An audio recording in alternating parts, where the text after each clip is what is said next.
Hello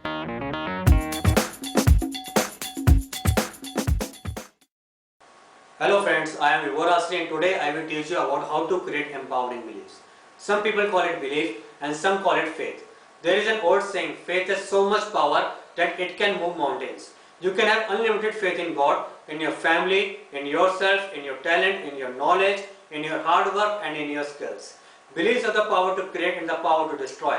Now it's up to you what you want. There is an old saying, man is what he believes. Now the question comes, what is a belief? Belief is an idea about what you think about yourself, your business, your job, your health, your abilities, your relations, and similarly what you think about others. Once you support any idea strongly, that idea becomes a belief because now it's a feeling of absolute certainty.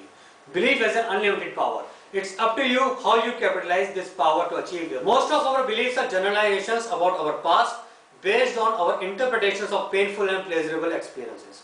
Once accepted, our beliefs become unquestioned commands to our nervous systems and they have the power to expand or destroy the possibilities of our present. There are three kinds of beliefs. First, global beliefs. Second, limiting beliefs, also known as disempowering beliefs. Third, belief is a bridge between your failures and success, between your limitations and some of the most prominent reasons for failure are: first, not enough compelling reasons to succeed when the going gets tough, that is not enough motivation. Second, limiting belief systems like when we start giving excuses and blaming others. Third, inability to consistently manage your emotional state when the going gets tough. According to Dr. Martin Seligman, there are three specific patterns of belief that cause us to feel helpless and can destroy virtually every aspect of our lives. These categories of beliefs are: first, permanence; second, pervasiveness; third, personal. And these categories of beliefs create a difference between success and the difference between achievers and those who give up revolves around their beliefs about the permanence of their problems. Achievers rarely, if ever, see a problem as permanent, while those who fail see even the smallest problem as permanent.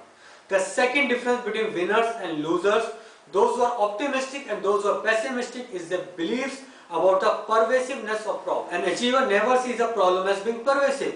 That is, that one problem controls their whole life. The third difference is losers perceive problems being personal. If we don't see a failure as a challenge to modify our approach, but rather as a problem with ourselves, as a personality defect, we will immediately feel over. There is an exercise for all of you. Just write down on a piece of paper, analyzing your past experiences and present situation, whether your beliefs are stopping you from being successful or helping you to achieve your dreams.